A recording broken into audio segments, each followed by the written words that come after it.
Negócios com Impacto.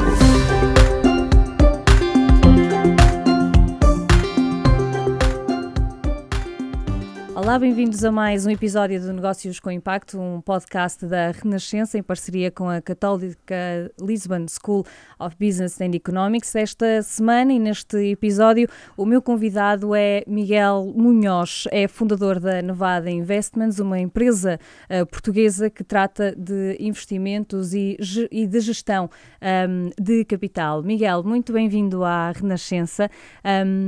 A minha primeira pergunta é: quando é que decide que o seu caminho profissional tem de passar por fundar uma empresa que quer gerir o capital de outras pessoas?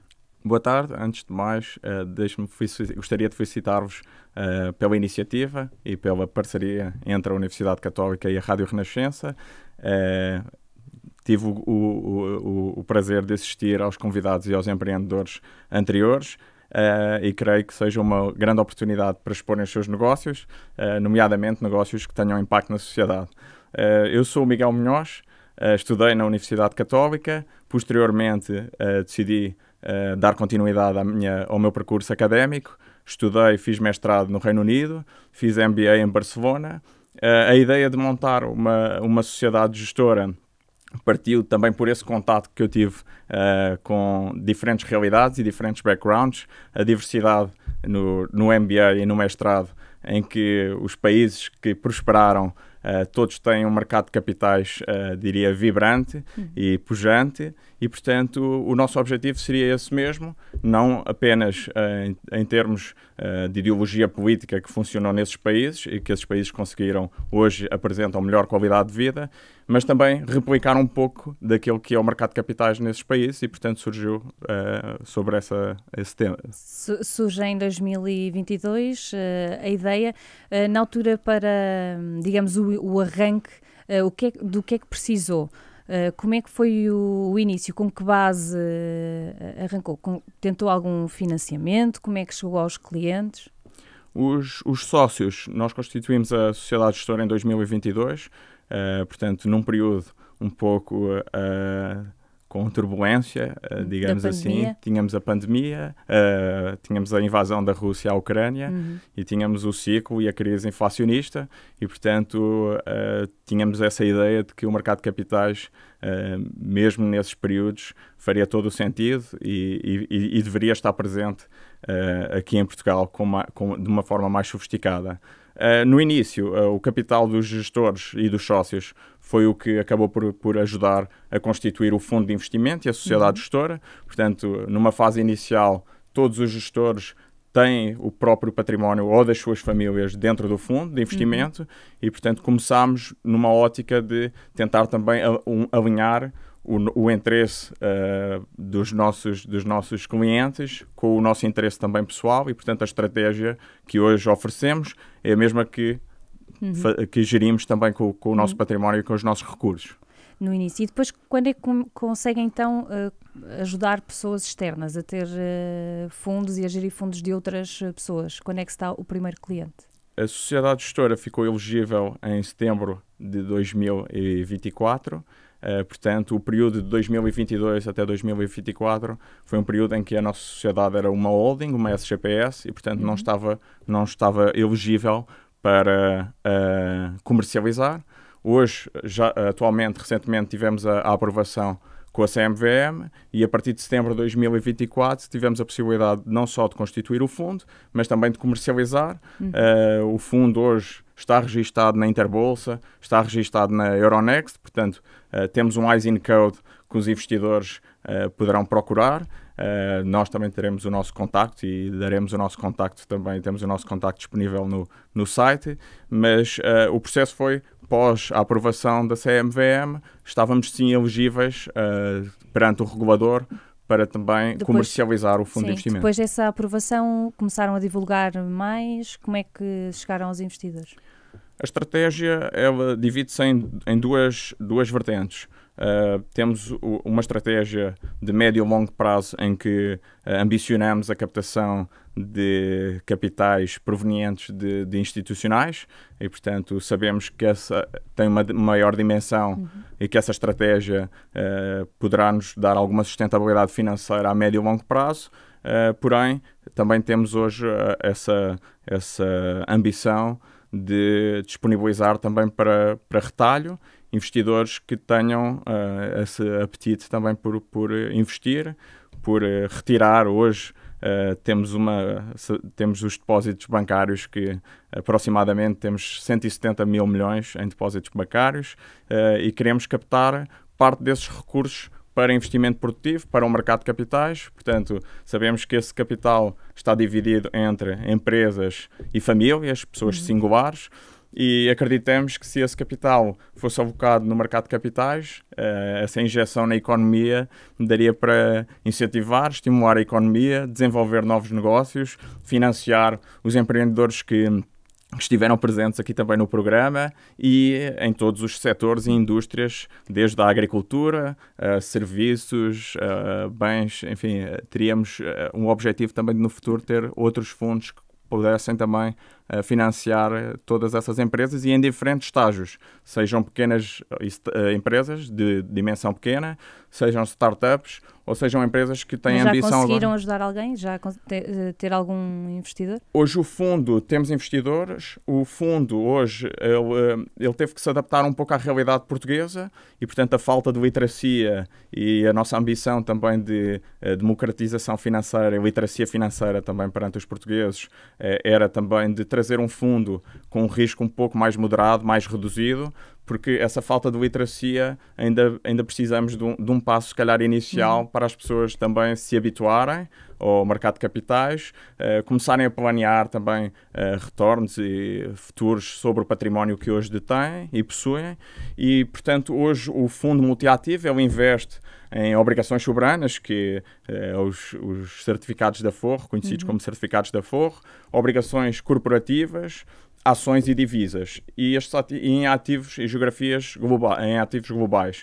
E, portanto, significa que hoje não temos o risco todo concentrado em Portugal, os ativos são globais, mas à medida que a sociedade gestora vai escavando os ativos sob gestão, o nosso objetivo no futuro é precisamente esse de conseguirmos também oferecer mais fundos e dedicados para cada área e em diferentes tipos de financiamento. Dizia que a literacia financeira é importante porque há pouca informação e normalmente sobre este investimento de capital e esta gestão de capital há sempre alguma dúvida sobre o risco. Há alguma garantia que conseguem dar? Algum fundo de garantia? Como é que funciona? A pessoa investe, a empresa investe e depois alguma garantia por causa deste risco que é associado? À partida, as pessoas terão que planear e fazer uma diversificação patrimonial. Ou seja, existem ativos que são mais arriscados, ativos financeiros, o fundo de ações. Existem outros fundos de obrigações que têm um risco muito reduzido e, portanto, aqui a grande questão é qual é o nível de risco que as famílias e que as pessoas estão dispostas a correr. O fundo não tem garantia de capital, mas o que temos sempre é uma rentabilidade histórica que existe já desde o início do mercado de capitais, tem séculos, e, portanto, sabemos que, à partida, as ações são o melhor ativo no longo prazo, costumam ter um retorno, por exemplo, do S&P 500, que tem um retorno de 7% durante os últimos 100 anos. Portanto, o que sabemos é que hoje também as taxas de juros situam-se temos hoje o Tesouro Americano, que está quase a 5%, e, portanto, as pessoas terão que ter essa previsibilidade de, se estiverem a investir num fundo multiativo, que o retorno esperado será uma mistura, digamos assim, um balanceamento desse investimento. Nós, nos mercados, temos sempre fases melhores e outras piores, umas mais estáveis, outras mais instáveis. De que forma é que conseguem acautelar o perigo de uma má fase para os clientes, para os investidores? O que aconselhamos é sempre que os investidores tenham uma visão de longo prazo e, portanto, acreditamos que a longo prazo o retorno aparecerá. Posso dar o caso agora do Fundo Nevada.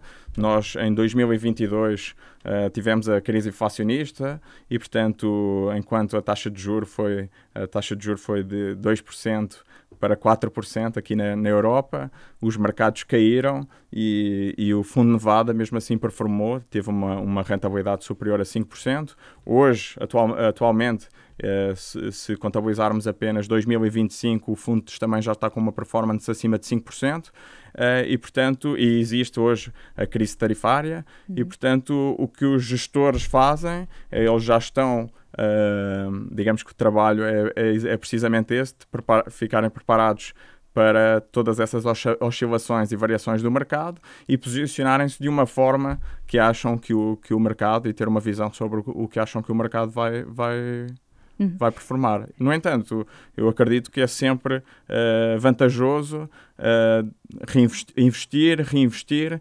porque sabemos que a força dos juros compostos, sabemos que, só para dar uma ideia, que as famílias que hoje tenham um património de 100 euros, investam em ativos financeiros e tenham um retorno de 7% numa base anual, na próxima década eles vão duplicar o valor do património. Portanto, se eles acreditarem sempre que a longo prazo terão essa mais-valia e que os mercados a longo prazo sempre tiveram essa tendência crescente, certamente terão a sua rentabilidade.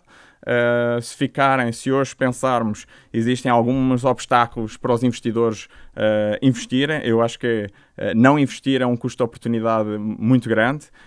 Sabemos que existe a insustentabilidade da segurança social, portanto, a Comissão Europeia divulgou dados de que não os baby boomers, mas a geração de millennials pode ter um corte na reforma.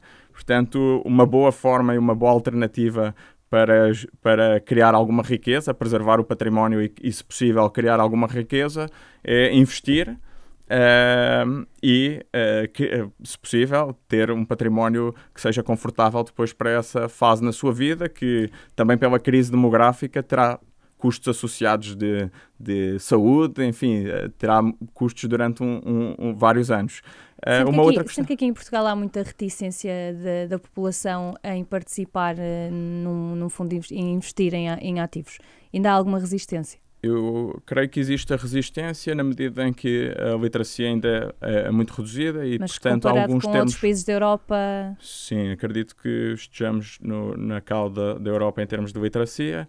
Primeiro porque não existia nenhum programa escolar que desse essa literacia financeira, portanto, a população sente alguma dificuldade, mesmo com conceitos básicos, mas nunca se podem esquecer que inflação, por exemplo, hoje vivemos num período de inflação mais elevada.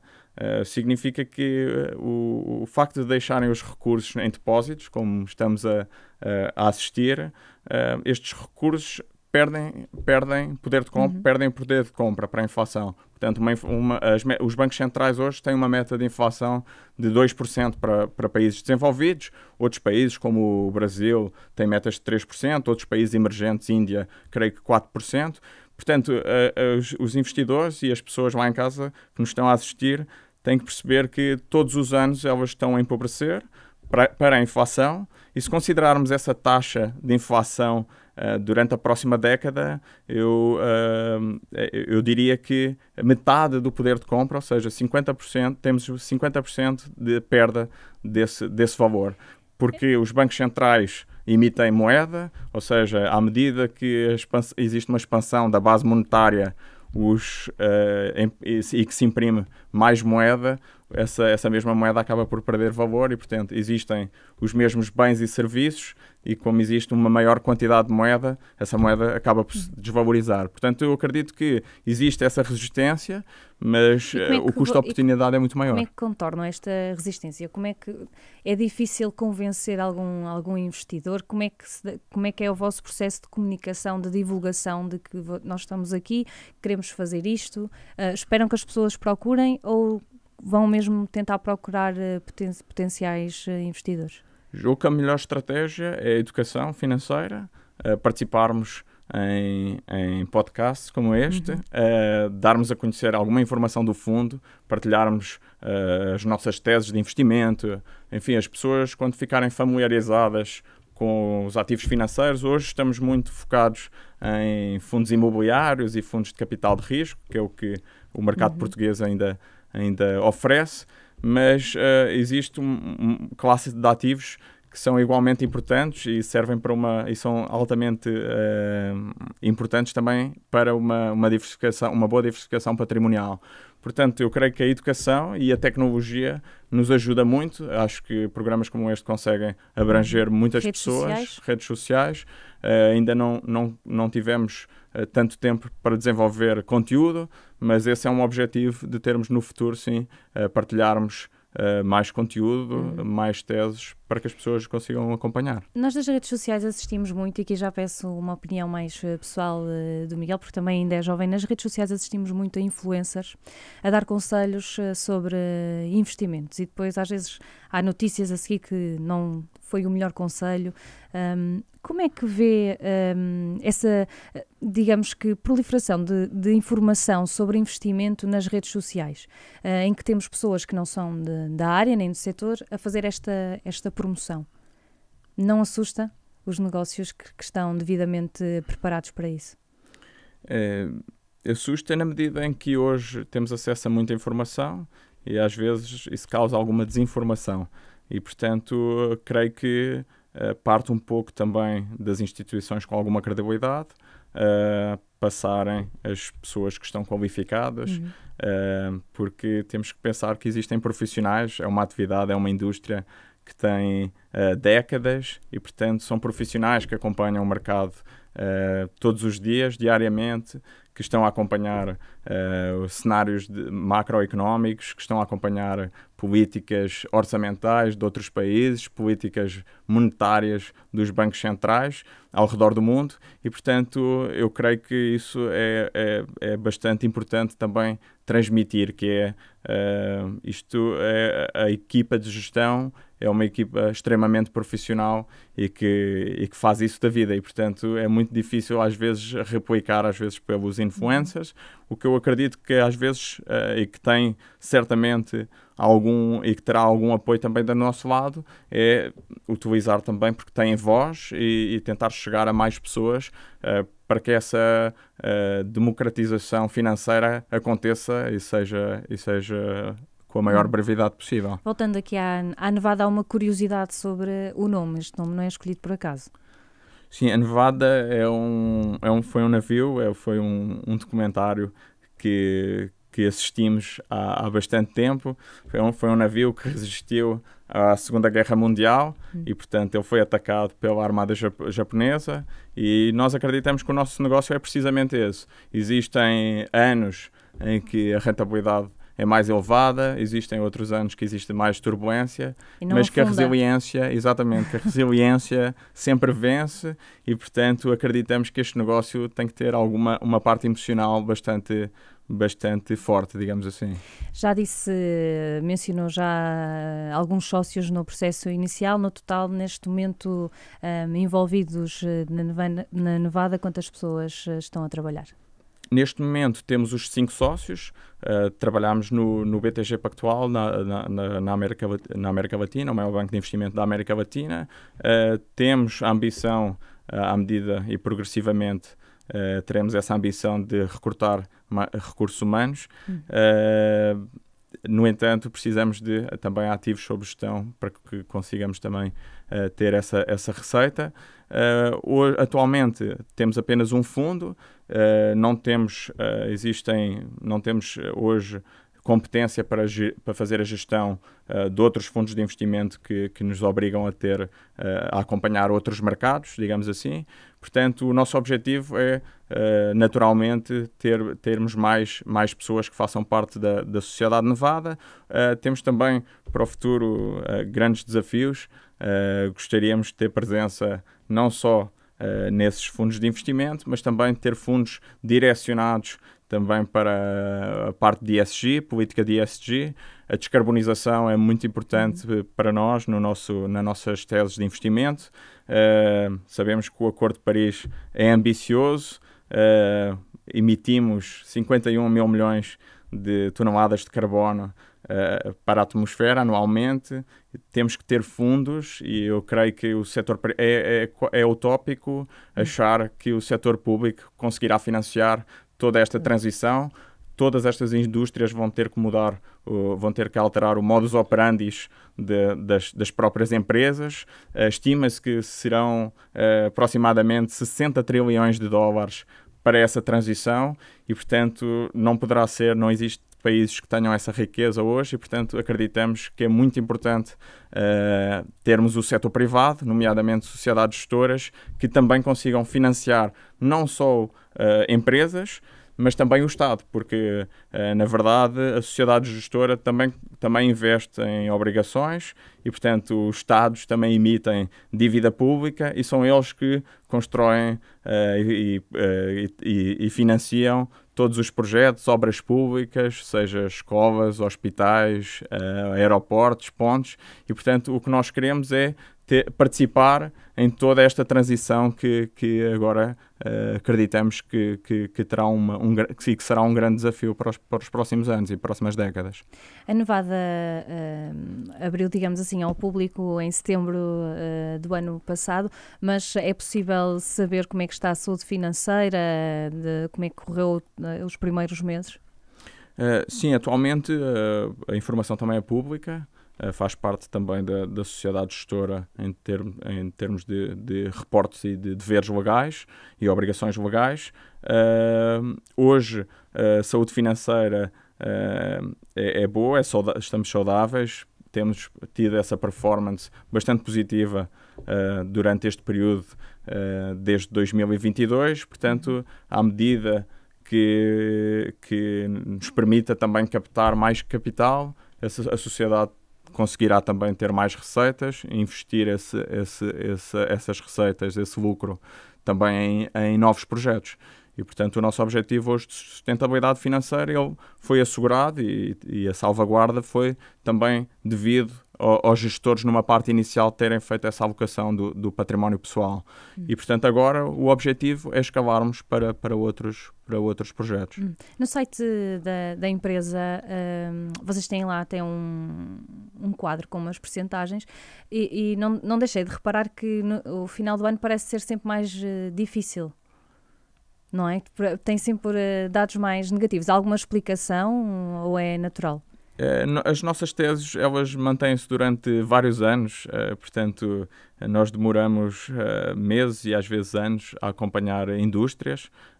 Temos analistas e pessoas dedicadas a cada indústria e, portanto, tentamos aprofundar o conhecimento daquela indústria ao máximo possível.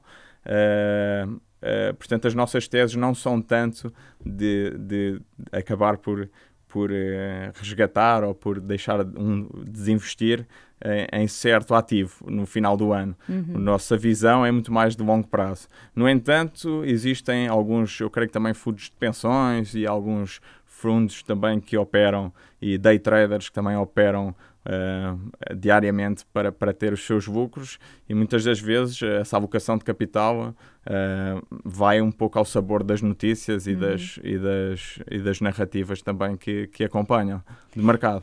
Já aqui falou de vários objetivos da empresa.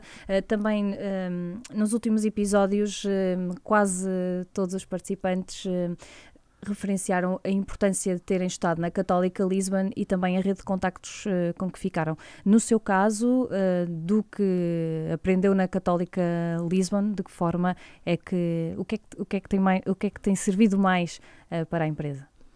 Eu tenho um episódio marcante com o professor João César das Neves.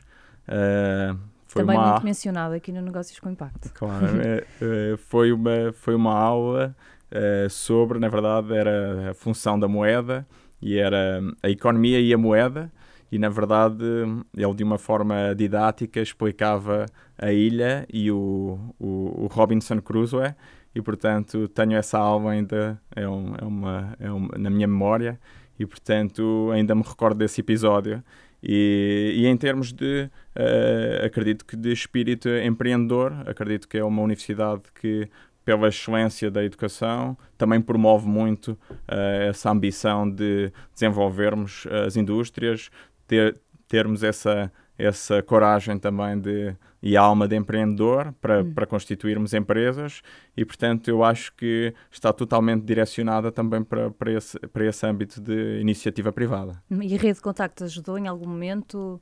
Ajudou, sim. O meu mentor também, que me foi na altura indicado pela Católica, acabou também por promover um pouco numa fase inicial a sociedade gestora e, portanto, quando lhe contei que queria constituir uma sociedade gestora, teve um papel e uma função primordial na medida em que nos ajudou também a ter outros contactos dentro da própria indústria. E, portanto, em termos de institucionais, no mercado nacional, foi muito importante, teve uma importância muito, muito relevante. Agora vamos à pergunta da praxe em 30 segundos. Porque é que a Nevada Investments é um negócio com impacto? A Nevada Investments é um negócio com impacto na medida em que pretende desenvolver o mercado de capitais em Portugal. Pretendemos dar uma melhor qualidade de vida à população. Pretendemos investir e financiar vários projetos, várias indústrias, vários setores e, portanto, e o tema da descarbonização, pretendemos certamente ter uma alocação em tecnologias que também colaborem com essa ambição, seja de nucleares, fissão e fusão nuclear, seja do próprio desenvolvimento agora de tecnologias ligadas ao hidrogênio, porque existe a tecnologia que tem que ser desenvolvida de separar as moléculas de hidrogênio e água e, portanto, e o que tem acontecido é que essas tecnologias consomem muita eletricidade, muita energia e, portanto, o objetivo é desenvolver também tecnologias que produzem mais energia do que aquela que consomem. E também temos a ambição, existem outras tecnologias que estão a aparecer de captura de carbono e, portanto, estamos atentos a todas as indústrias e certamente teremos, se mobilizarmos esse capital que está hoje em depósitos para o mercado de capitais, certamente teremos oportunidades para ter um futuro bem melhor.